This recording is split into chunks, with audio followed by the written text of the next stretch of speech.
Hello, how's it hanging, folks? We are back playing as the bane of Void's existence. Yes, I am once again talking about Napoleon and his clone army. After last episode, the lads needed, nay, they deserved a little bit of comfort. So we allowed them some time to relax between all the Void destroying, to have some steak dinners as well as share a few brewskis together.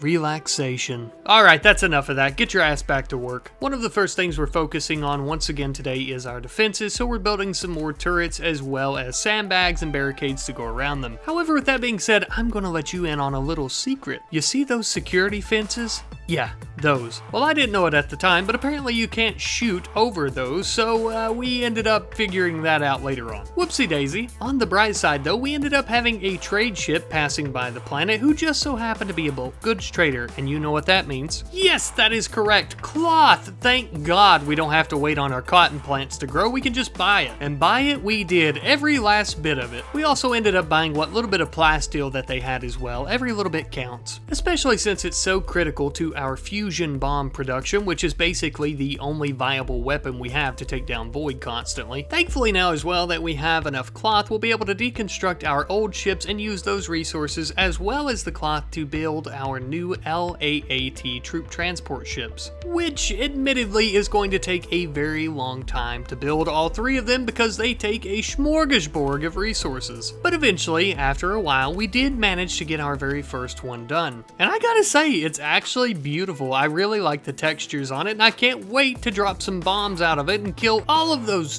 filthy, dirty Void bastards. Huh.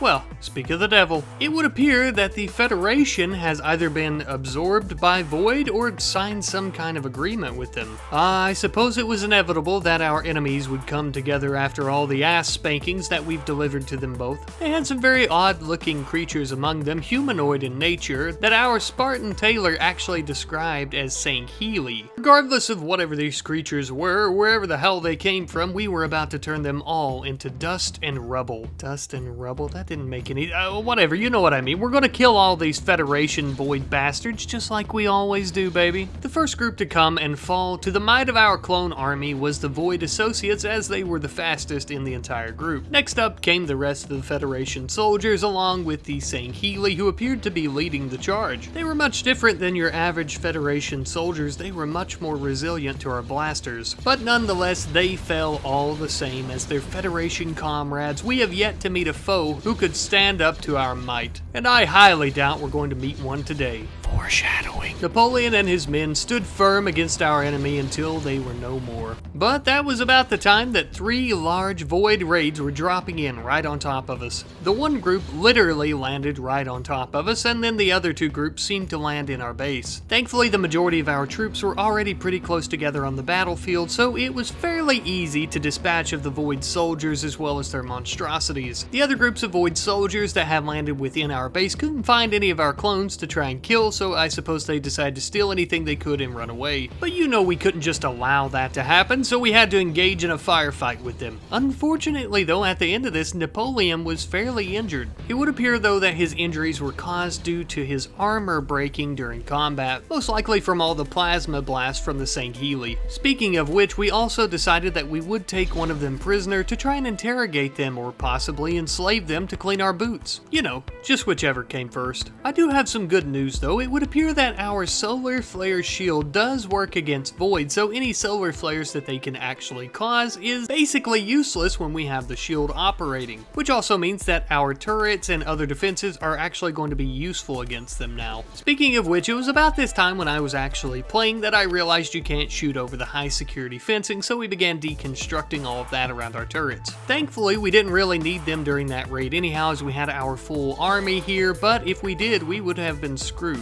It's also worth mentioning that I forgot Void Associates come back to life after they die on occasion, so we were also dealing with that at this time, as well as the stinky shitty green air. After some time, Napoleon was finally healed up from his wounds, good enough that he could walk around, so he immediately goes out to the battlefield and starts helping our clones clean up. But without his armor, the man is basically naked, for God's sake. So we decided that we would make him a new set, and just as well we would also give him some remaining serums that we haven't already. Turns out there were actually quite a few that we had here at the base that we hadn't already gave him, so these should help him become a true monstrosity of a killing machine. And of course, as is tradition with Napoleon, we would let him make his very own armor. And as you can imagine, he normally sticks with about 1 or 2 colors, yeah. Although I suppose if anyone could pull off the intimidating, menacing black and red look, it would be Napoleon. Now, with that being said, I also decided that we should probably upgrade some of our clones. We should give them some of these serums as well as some better armor. We have so many resources as well as these serums and void tech limbs that we should start experimenting a little bit. And that is why today, my friends, I introduce to you a new clone class in our army, the Elite Clone Soldier. Now, of course, as mentioned, this is simply a new class. There's not too much of a difference between them and the normal soldiers, except for the fact that the elite soldiers are basically roided up killing machines. But listen, look, nobody's perfect. I mean, who hasn't taken a few performance enhancers in their days, maybe to make their muscles bigger or their fur softer? In the meantime, though, we did manage to recruit that hinge-head son of a bitch that was trying to kill us a few days ago. Apparently, in his culture, it's an honor to wear his armor, so we made him strip down to his skivvies. That way we could make sure he wasn't hiding anything in his funny bits. And after all this time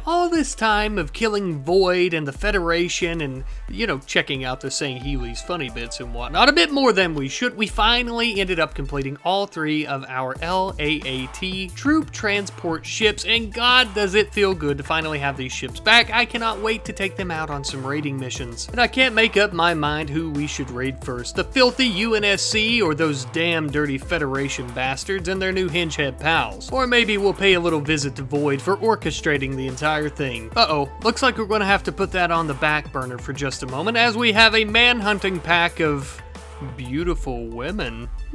Don't mind if I do. I'm joking, of course. They're probably married anyway. Although this was a spectacular battle lit up with bombs being dropped on top of Void as we normally do, it was still a good chance to see how our elite clone soldiers done in battle, and might I just say that they actually excelled on the battlefield against these abominations or whatever they are. Would you look at that? These beasts left behind quite the snail trail. What is this? The Federation needing their ass kicked once again already. Very well, we'd be more than happy to oblige, I suppose. Let's see what they have here. Peacemakers, Peacebringers, Void Soldiers. Nothing too special. Huh. Something about this guy seems familiar. A special thanks to our patrons for making this video as well as all other videos on this channel possible. I couldn't do it without you guys. If any of you watching would like to support me on Patreon, the link is in the channel bio as well as the video description. I would very much appreciate it, but of course it's not a requirement for my love. But I hope you guys have enjoyed watching this episode, and thank you ever so much for doing so. I hope to see you in the next one. Goodbye.